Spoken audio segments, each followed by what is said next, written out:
untuk membangun atau mencoba mengkaji persoalan-persoalan atau problematika yang terjadi di kampus. Akan tetapi kita kembali lagi ke pimpinan-pimpinan atas. Apakah mereka menerima atau hanya sebatas menerima begitu saja, tidak bisa menindaklanjuti?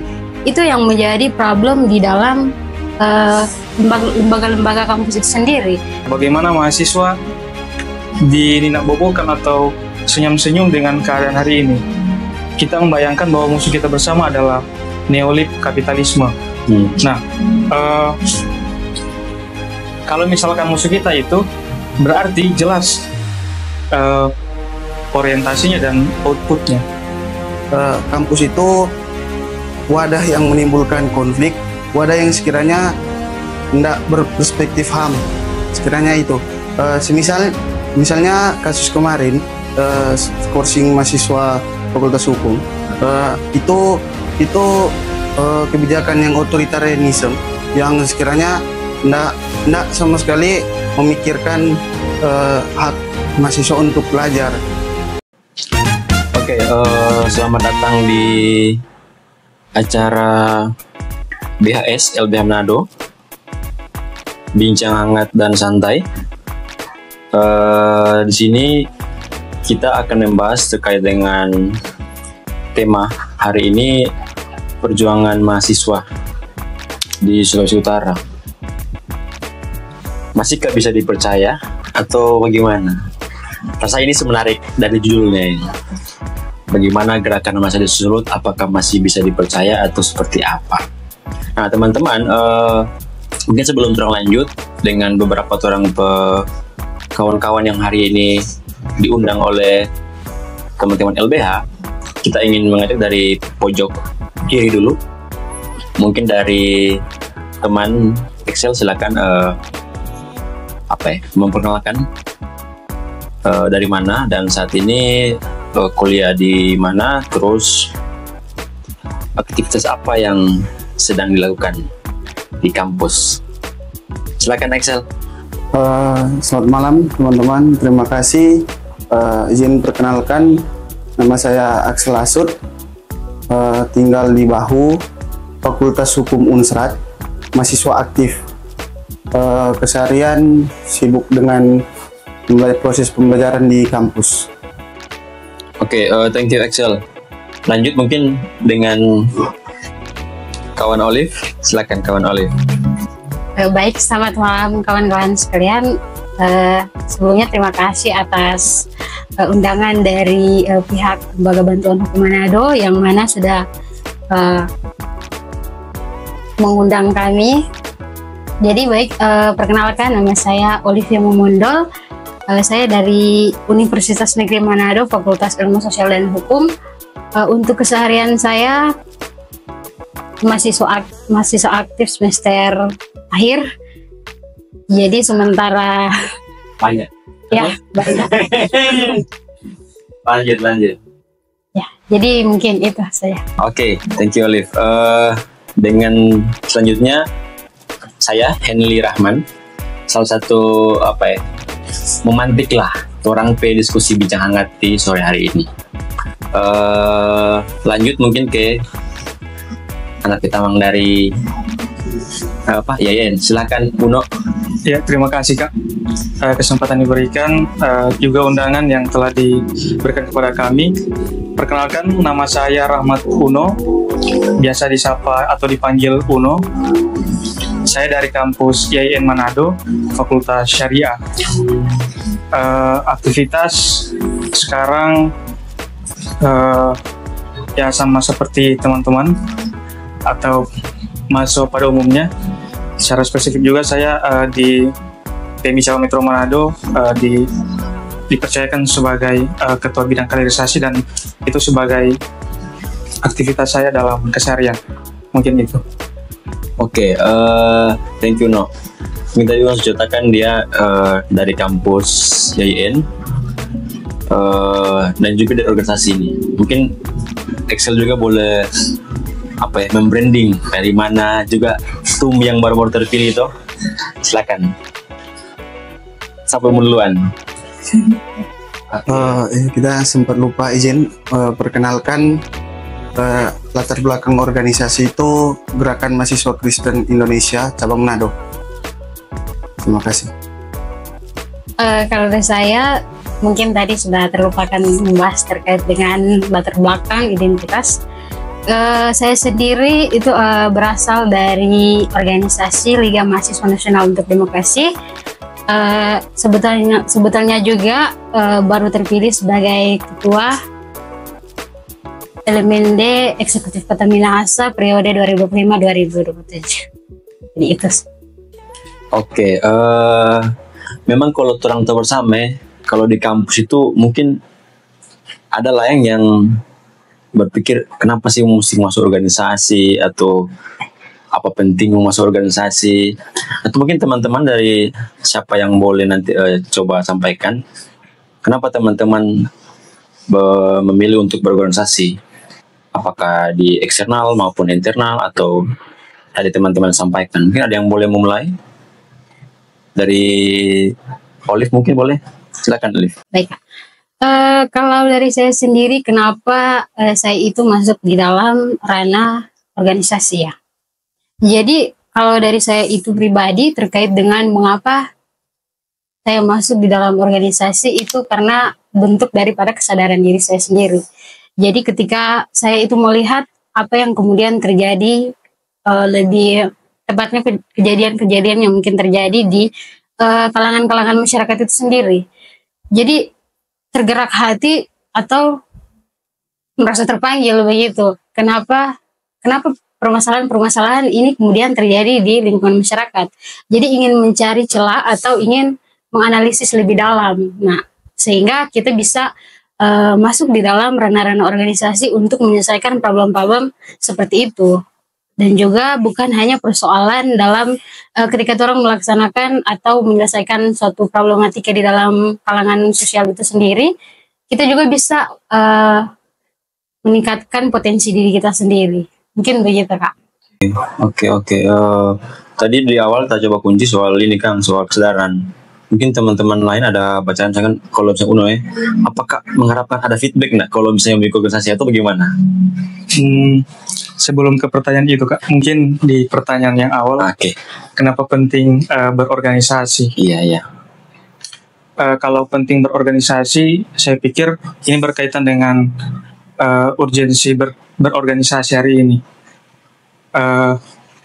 Pada awalnya sebetulnya saya ikut berorganisasi itu hanya karena ikut-ikutan, atau karena ada circle teman-teman yang dulunya di teman-teman SMA terus masuk kuliah, dan pas di kuliah itu ada juga teman-teman yang gabung organisasi, saya bergabung. Nah, itu motif awalnya. Tapi seiring berjalannya waktu juga saya berproses di organisasi. Saya kira itu sama dengan apa yang tadi kawan Olive sampaikan, kesadaran itu mulai muncul. Dan hubungannya dengan urgensi berorganisasi, saya pikir adalah kalau kita tidak berorganisasi, kita akan jalan sendiri dan kita tidak akan tahu bagaimana kita berproses ke depan nantinya. Dan saya rasa organisasi pada umumnya sebagai wadah untuk bisa menempa kita, mengembangkan potensi kita. Dan apa yang tadi kalian ditanyakan terkait dengan feedback, itu adalah bonus saja daripada kita berproses di organisasi. Oke. Ya menarik sih itu kan. Atau Excel ada pandangan lain, Excel? Kenapa kira-kira sampai tertarik nih ingin berorganisasi? Mungkin untuk awal ikut organisasi itu orang perlu sadari dulu orang ada motivasi apa, dan paling tidak kalau misalnya kalau jujur-jujuran masuk pertama organisasi pribadi itu sama ikut-ikutan, cuma timbul pertanyaan baru, kenapa sih terus itu organisasi, kenapa tetap stay, karena sekiranya pernah terlintas di pikiran organisasi itu bagaimana alat untuk perjuangan, alat untuk berjuang, atau wadah yang sekiranya boleh orang gunakan dalam giat-giat perjuangan dan membantu ke sesama mungkin. Oke. Berarti itu ada hal sendiri yang boleh turun sampaikan tuh kayak apa turun mesti organisasi. Mungkin tadi kalau Olive sampaikan itu ada keterkaitan dengan isu-isu yang ada di kampus maupun di masyarakat. Apa namanya? Ada masalah-masalah nih. Sehingga kita tertarik untuk ikut organisasi, bahkan melakukan kerja-kerja di dalam organisasi itu. Mungkin teman-teman boleh sampaikan juga soal apa namanya? Analisa dan kenapa sampai ada masalah di apa namanya? Yang teman-teman advokasikan. Saya kan hari ini beberapa beberapa tahun terakhir itu kan orang lihat beberapa kampus sore mungkin Usrat nanti kemarin waktu baru naik dependensi. Mungkin kalau di IAIN tiap kali penerimaan mahasiswa baru pasti ada bakar ban soal pungli dan lain-lain. Nah, mungkin juga di Unima pemberitaan soal kasus kekerasan seksual di ranah kampus itu kan apakah ada masalah yang memang sering terjadi terus atau seperti apa? Nah itu mungkin kita coba dari Excel dulu soal bagaimana analisa masalah teman-teman di kampus dan menghubungkan dengan teman-teman yang sedang melakukan pengaktifasian di kampus itu. Kalau di ranah kampus, seharusnya kampus itu wadah orang aman, wadah steril yang sekiranya perlu orang dorong. Cuma realita di lapangan terkadang kampus itu wadah yang menimbulkan konflik, wadah yang sekiranya tidak berperspektif HAM. Sekiranya itu, misalnya kasus kemarin. Skorsing mahasiswa Fakultas Hukum itu kebijakan yang otoritarianisme yang sekiranya tidak sama sekali memikirkan hak mahasiswa untuk belajar dan hak untuk menyatakan pendapat sebagaimana kasus itu terjadi. Dan masih banyak lagi hal-hal yang perlu dibenahi di kampus-kampus, kiranya apalagi di Unsrat. Jadi itu ya, ada memang ada pemberangusan hak akademik mahasiswa, bukan begitu, no? Iya, betul. Gimana maksudnya? Coba. Kalau di teman-teman yang di kampus Unima atau Unsrat memiliki isu, kalau di IAIN sendiri sebenarnya ada juga isu yang itu fokus teman-teman di mahasiswa IAIN dampingi atau menjadi perhatian bersama mahasiswa IAIN Manado. Kalau kita melihat lanskap isu atau problem yang ada di IAIN Manado itu, sepanjang pengalaman saya di mahasiswa IAIN Manado itu ada isu UKT yang paling itu sangat langganan tiap pergantian atau masuknya mahasiswa baru. Terus yang kedua itu pernah timbul masalah sehingga dilakukan audiensi itu terkait dengan pembuangan sampah sembarangan di lingkungan kampus. Nah, kebetulan waktu itu teman-teman Mapala Bumi IAIN Manado yang coba mengadvokasi hal-hal tersebut. Hal tersebut saya dapatkan dari teman-teman Mapala Bumi, bagaimana mereka mengadvokasi tentang isu lingkungan di dalam kampus. Juga ada pernah kasus tentang kekerasan seksual yang dilakukan oleh staf di kampus terhadap salah satu mahasiswa, yaitu perempuan juga. Saya pikir itu beberapa isu yang kami ikuti selama ini di IAIN Manado, dan kami yakin juga pasti ada isu-isu atau masalah-masalah yang belum terungkap di IAIN itu sendiri. Saya kira itu, Kak. Ya memang kasus-kasus yang isu di kampus itu pungli tadi juga mungkin dengan KS, mungkin pola-pola yang sama KS dengan KS di Unima tuh. Bagaimana, Liv? Kalau di Unima itu sendiri, Kak, kayak seperti dengan mungkin dari beberapa hari yang lalu atau beberapa minggu yang lalu terkait dengan persoalan kekerasan seksual yang mungkin sama juga seperti kasusnya dengan IAIN ya, terkait dengan yang mana ada pihak-pihak staf yang melakukan kekerasan seksual kepada perempuan, dan itu perempuan itu juga bagian dari mahasiswa itu sendiri.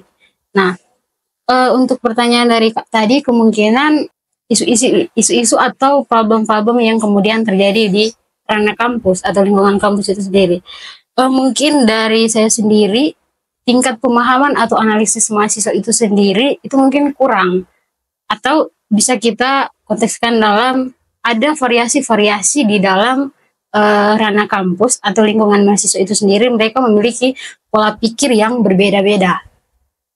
Mungkin dari beberapa isu yang kemudian kerap kali terjadi, sebagian mahasiswa itu sangat peka terkait dengan masalah-masalah yang terjadi di kampus. Nah, misalnya kan ada beberapa isu-isu atau masalah itu mengakibatkan atau menimbulkan kenapa kemudian terjadi, mungkin ada beberapa faktor yang terjadi.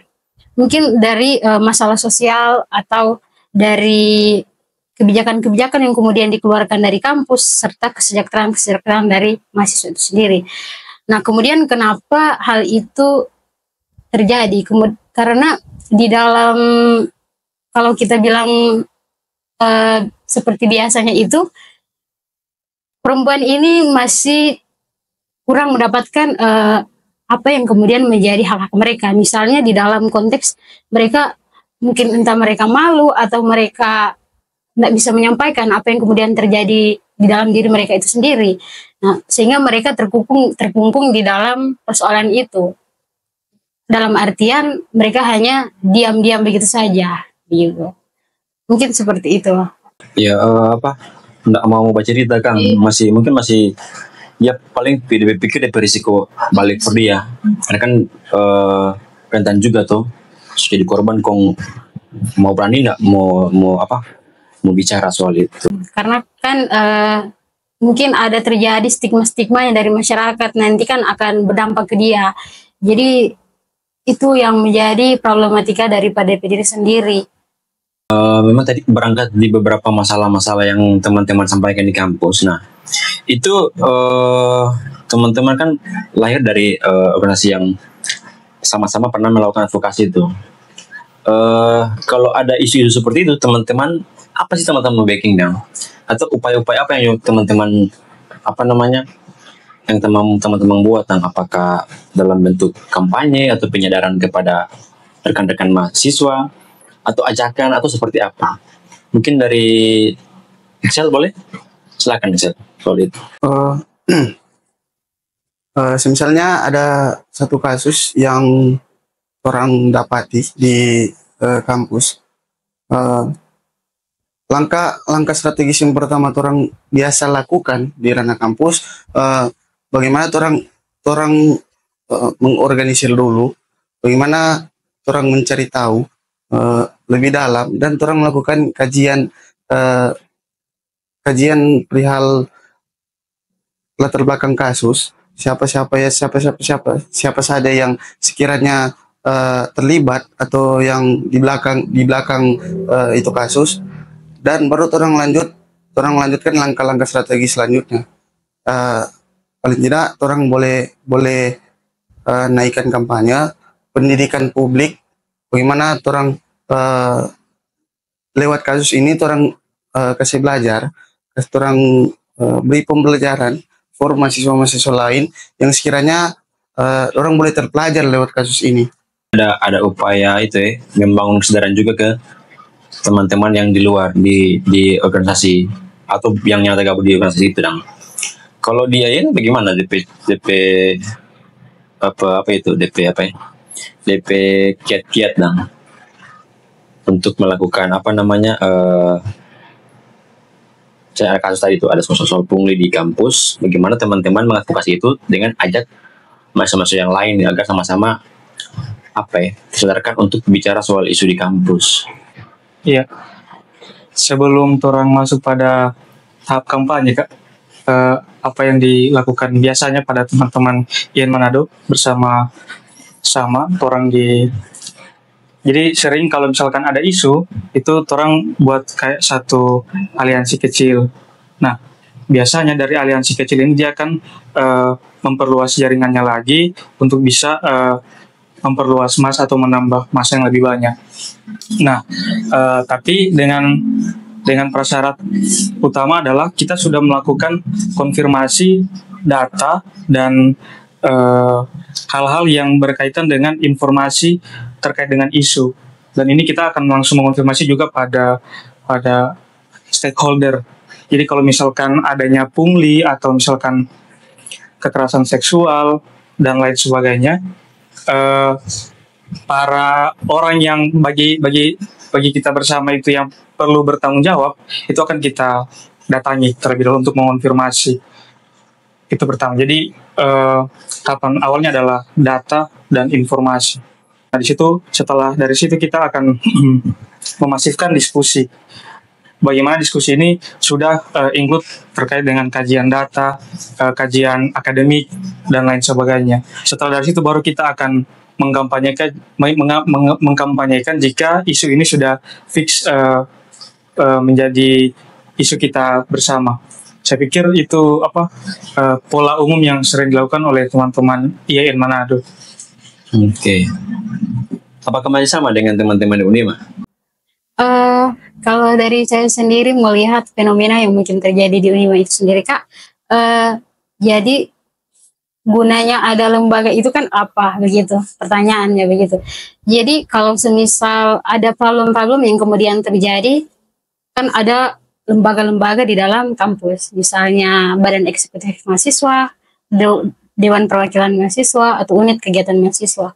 Nah, di dalam ranah-ranah seperti itu, kita mungkin bisa terjun atau ikut terlibat di dalam lingkungan mereka itu sendiri.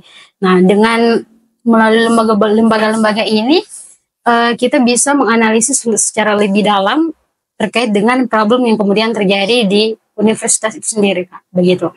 Karena kalau kita melihat juga keadaan seperti itu, kita akan lebih dekat atau lebih secara luas untuk menganalisa permasalahan-permasalahan yang terjadi, karena kita mempunyai kesempatan atau peluang di dalam lembaga-lembaga itu sendiri. Mungkin begitu. Oke, jadi teman-teman guys, sedikit iklan. Jadi kan tadi teman-teman sampaikan tuh ada lembaga-lembaga yang terkait nih, rupa BEM, BPM. Mungkin kalau Excel berjatakan apakah orang ini masih batarin enggak? Sorry, bukannya undang di kamari. Cuman ada di bagian lah, nanti mau datang ulang undang mau baca di forum ini. Bagaimana sih kalau di Unsrat soal lembaga-lembaga tadi itu? Sekiranya skeptis awal kalau terlintas lembaga-lembaga BEM, BPM atau sekiranya lain hal, orang mesti lihat dulu arah pengurus BEM itu mau dorang itu perspektif HAM atau nyanda. Sekiranya dorang ada pemahaman tentang hak orang lain yang sekiranya boleh dorang bantu atau enggak. Itu skeptis terbesar selalu di organisasi-organisasi, malahan jangan-jangan dorang terkooptasi dengan sekiranya dosen-dosen atau pimpinan-pimpinan kampus yang sampai dorang ndak bebas atau dorang kena intervensi dari pihak-pihak kampus yang sekiranya sebenarnya dorang mau advokasikan itu perilaku dari pimpinan kampus. Jadi skeptis awal itu dorang teman-teman BEM ini disclaimer, bukan mau menjatuhkan atau ini bentuk skeptis teman-teman.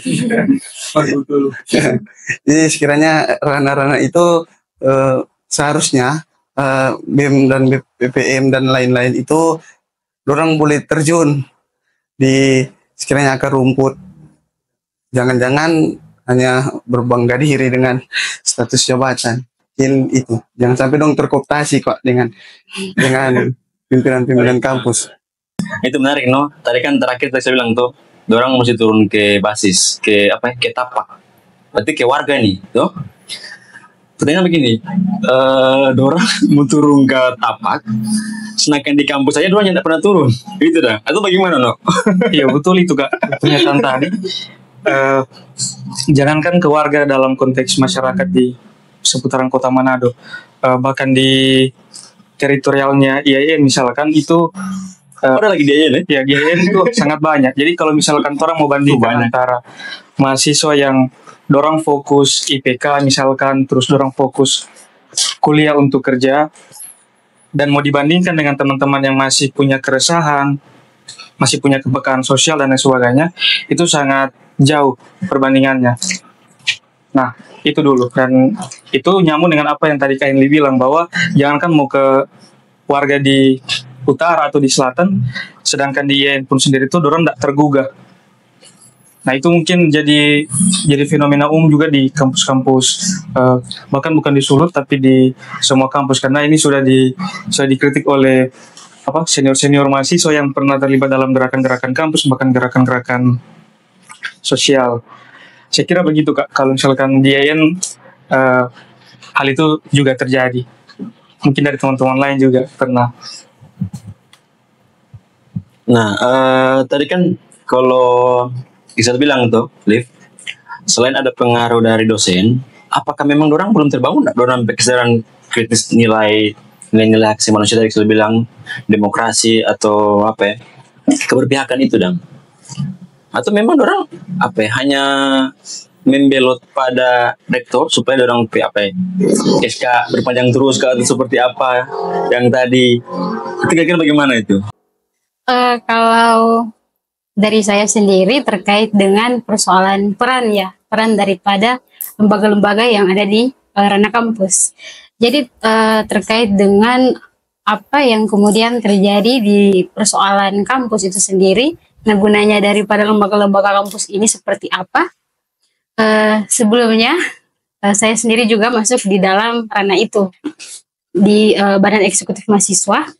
Jadi kalau dari saya sendiri perspektif persoalan itu ya benar bahwa untuk tingkat pemahaman atau kesadaran daripada mahasiswa itu saya rasa kurang, atau ada hal-hal yang mereka belum mengerti atau pahami itu sendiri Kak. Jadi dalam artian ada juga terkait dengan mereka sudah mencoba untuk membangun atau mencoba mengkaji persoalan atau problematika yang terjadi di kampus. Akan tetapi kita kembali lagi ke pimpinan-pimpinan atas. Apakah mereka menerima atau hanya sebatas menerima begitu saja, tidak bisa menindaklanjuti. Itu yang menjadi problem di dalam lembaga-lembaga kampus itu sendiri. Jadi menurut saya itu bukan lembaga-lembaganya yang menjadi persoalan, akan tetapi karena kita lihat bersama bahwa ketika kita memberikan aspirasi-aspirasi yang dari keresahan mahasiswa itu sendiri, kita coba memberikan kepada pihak-pihak yang berwenang, akan tetapi mereka tidak menindaklanjuti atau tidak merespon akan hal itu.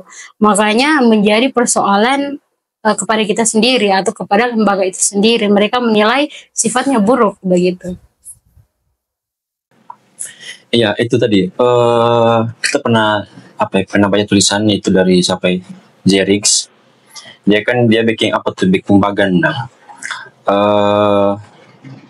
Presiden takut mahasiswa takut dosen takut menteri takut presiden lagi takut ke mahasiswa. Jadi bahkan itu terus berulang dah. Jadi situ ada memang tahap-tahap di mana mahasiswa juga dibungkam, tapi bagaimana presiden juga bisa tunduk terhadap mahasiswa. Mungkin di kampus itu problematika soal dosen atau pimpinan kampus yang sering memang tadi soal teman-teman ceritakan soal pemeriksaan hak asasi manusia, kebebasan di kampus dan lain sebagainya. Itu memang apakah orang mau terus begitu saja di circle, orang mau ikuti, atau menurut teman mesti bakar bangkit satu kali atau bagaimana, atau misalnya hal-hal yang memang backing jadi situasi di kampus itu bukan lagi reaksioner dan pas ada isu baru orang mau gaskan begitu tuh, atau misalnya orang bangun nih isu sendiri soal kebebasan di kampus dan Nah, itu mungkin seperti apa itu? Dari Uno mungkin boleh. Iya Kak, jadi kalau apa yang Kak bilang tadi, mahasiswa ditakuti presiden. Nah, sementara mahasiswa dalam konteks tertentu juga bisa diintimidasi. Ini juga dirasakan oleh teman-teman atau kami di IAIN Manado. Jadi tetap ada perihal-perihal intimidasi atau diskriminasi dari dosen itu sendiri yang membungkam mahasiswa. Terutama ini dalam konteks ketika kita banyak gerakan tambahan atau banyak tingkah di kampus, itu akan diintimidasi, nilainya akan ditahan, nilainya akan itu. Dan ini untuk mahasiswa yang tidak punya kesadaran kritis, lemah iman pergerakan perjuangannya itu akan langsung kendor. Nah, sehingga di sini PR terbesarnya adalah mahasiswa sudah tidak punya, pertama, daya kritis. Terus kedua, dia sudah tidak lagi mampu menyalurkan keresahannya. Nah, minimal dua ini kalau tidak dipunyai mahasiswa, saya kira itu akan lebih membuat mahasiswa tidak selayaknya mahasiswa yang kita bayangkan atau kita bicarakan dalam materi-materi pengkaderan, misalkan bahwa mahasiswa itu dia agen perubahan sosial, dia adalah guardian of value dan lain sebagainya. Ini menjadi satu hal yang memang jadi tantangan di tubuh mahasiswa sendiri. Nah, kalau di IAIN juga saya melihat konteks setelah COVID-19 kemarin. Nah, dalam kasus ini saya melihat bahwa intensitas belajar dari teman-teman mahasiswa itu sangat menurun. Nah, ditambah lagi dengan arus media sosial atau meningkatnya teknologi informasi ini mengakibatkan mahasiswa jadi belajar secara instan. Nah, jadi kalau di angkatan Torang misalkan di 2019 itu selalu diajarkan untuk bawa buku, baca buku, terus langsung diskusi setelah baca buku. Namun peralihan dari pra-COVID atau setelah COVID itu sangat drastis perubahannya. Jadi ada fenomena di mana mahasiswa hanya sekadar mencari pengetahuan ilmu di Reels Instagram atau di potongan-potongan video pendek di YouTube atau TikTok. Nah, kalau ini menjamur dan satu sisi keresahan dan daya kritis mahasiswa itu tidak dijalankan, ini akan menambah parah marwah dan martabat mahasiswa itu sendiri. Saya pikir begitu, Kak, kalau berbicara tentang apa yang tadi Kak sampaikan. Jadi ada perubahan gerakan itu setelah, memang kita juga rasa lalu waktu orang masih mahasiswa dulu, memang pada sekali sampai sekarang DP identitas berkader berorganisasi di kampus itu udah terasa. Dan mungkin kalau tahun 2019 sebelumnya itu mungkin masih intens bicara soal isu-isu, dan bahkan selain diskusi memang langsung turun ke jalan. Itu yang memang saat ini itu menurun kayaknya, atau mungkin ada pola-pola baru yang mungkin orang boleh coba buat. Itu gimana, Axel, dari bacaan situasi di Sulut dengan hal-hal yang mungkin ke depan yang boleh orang laksanakan itu apa kira-kira? Kita mau antar izin dari begini, orientasi mahasiswa sekarang, orang nggak bisa pungkiri itu berbeda-beda. Orang masuk kampus, orang kuliah, orang orientasi itu berbeda-beda. Orang nggak bisa paksakan itu dulu. Cuma paling tidak kalau di ranah mahasiswa, bagaimana dulu untuk mahasiswa itu boleh menentukan sikap, atau paling tidak orang ada ndak kepekaan terhadap masalah pribadi dan orang lain. Jadi langkah strategi sebenarnya orang buat kelompok-kelompok kecil yang sekiranya kali Unsrat itu sementara bergerak, ada kelompok belajar yang paling tidak segelintir orang yang masih sadar dan masih tahu kalau misalnya orang di kampus itu ndak aman-aman, ada permasalahan yang sebenarnya orang mesti dorong supaya kampus itu steril. Jadi orang giat-giat itu kelompok belajar itu sekiranya orang boleh sharing, tukar pikiran, sekaligus orang boleh sebarkan apa yang sekiranya orang pikiran-pikiran, bukan orang yang paling tahu, paling tidak orang yang jadi pemantik supaya teman-teman lain nggak dicap kuman lagi. Kuliah mantus. Iya, karena kan masih mending kuman. Ada lagi yang apa ini? Kupu-kupu. Nah, ke Olive mungkin. Tadi kan beberapa isu yang disampaikan tuh. Nah, bagaimana sih membangun kesadaran itu secara kolektif ke gerakan atau ke mahasiswa agar mahasiswa itu kan mesti jaga orang marwah kritis itu seharusnya. Nah itu dari Olive bagaimana DP poin-poin yang perlu disampaikan? Kalau dari saya sendiri terkait dengan persoalan itu mungkin Kak ada beberapa poin-poin yang dapat disampaikan. Jadi yang pertama itu kita bisa berpartisipasi di dalam organisasi kemahasiswaan. Seperti yang saya katakan tadi, untuk membangun kesadaran-kesadaran atau potensi-potensi yang ada dalam diri kita sendiri itu kita harus mulai dari diri kita sendiri. Bagaimana kita terjun di dalam hal-hal yang dapat bermanfaat. Nah, dalam artian ketika kita turun atau terjun di dalam lembaga-lembaga organisasi kemahasiswaan ini, kita bisa mengetahui apa yang kemudian menjadi permasalahan ataupun apa yang kemudian tidak menjadi permasalahan, gitu. Kemudian juga poin yang kedua mungkin di dalam persoalan itu bagaimana membangun kesadaran daripada mahasiswa itu sendiri.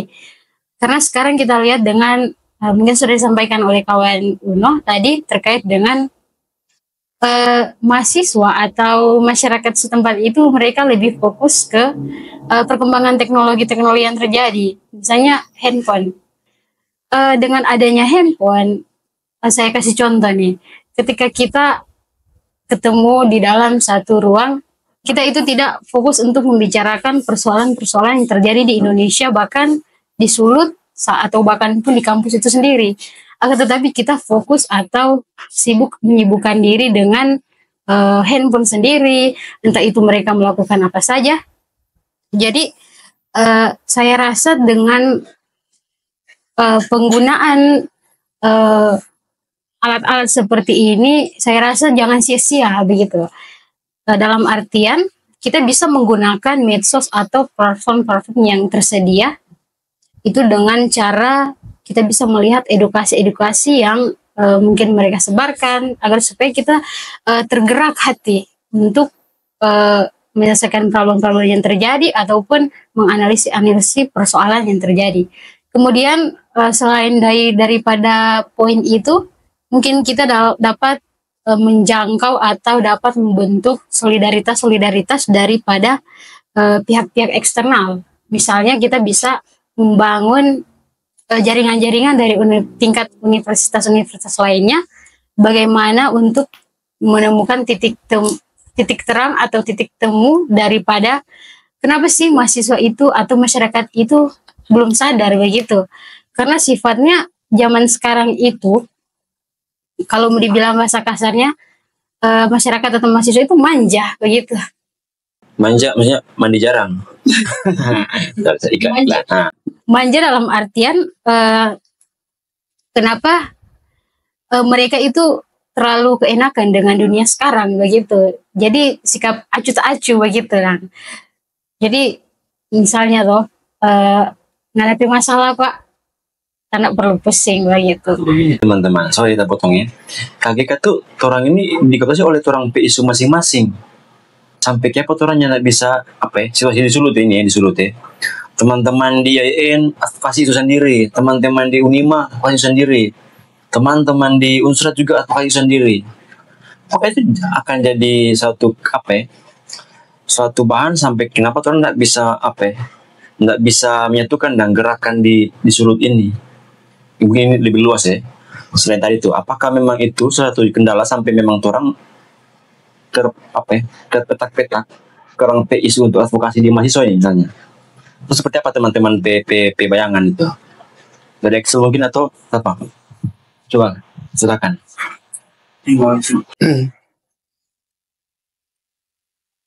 Permasalahan di kampus yang sekiranya orang advokasi itu kita sedikit sepakat kalau misalnya siapa gerakan nak maju karena orang jadi kelompok-kelompok yang sekiranya mau capai goals namun tidak jadi satu jalan. Jadi sekiranya misalnya di kampus Unsrat orang terlalu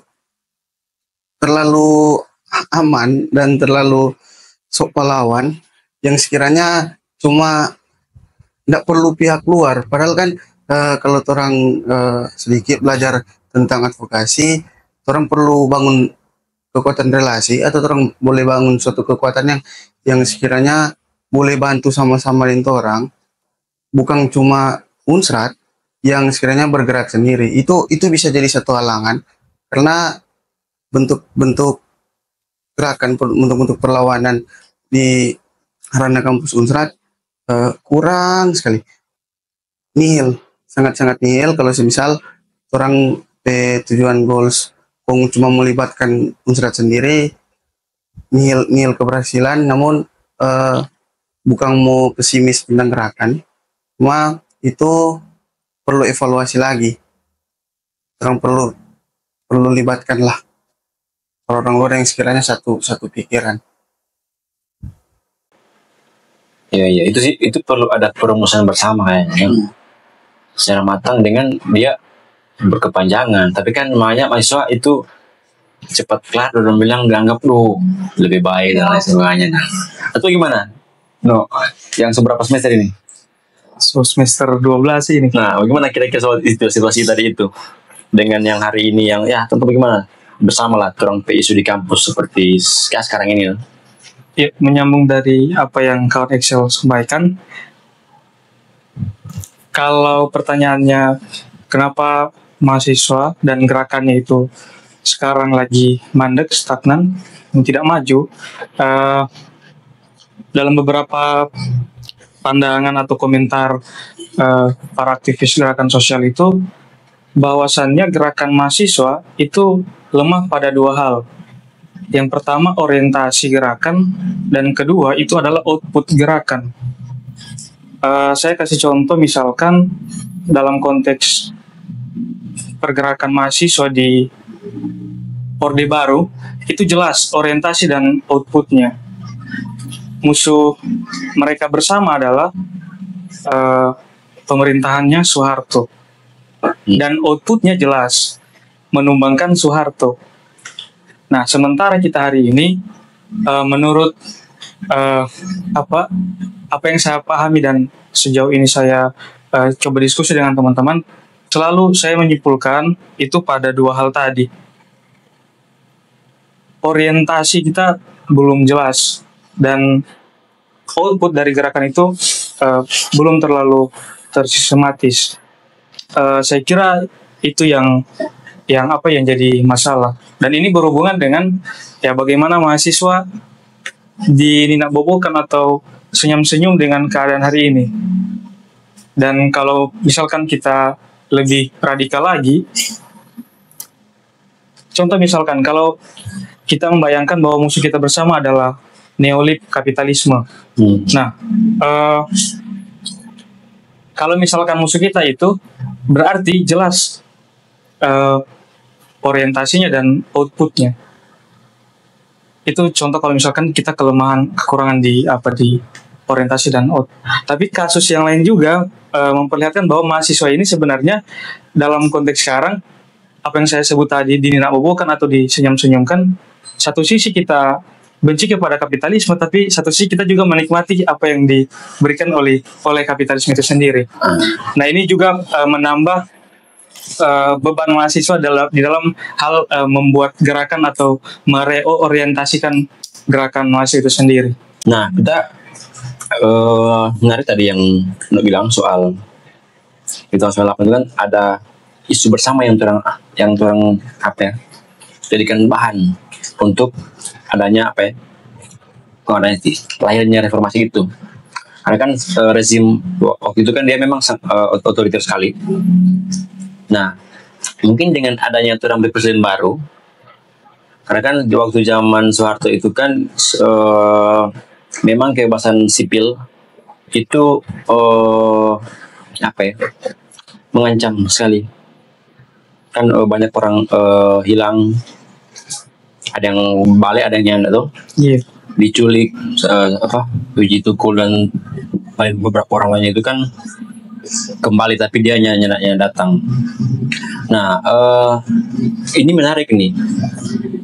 Mungkin yang orang boleh rasakan di tahun 98 itu akan orang rasakan nih kayaknya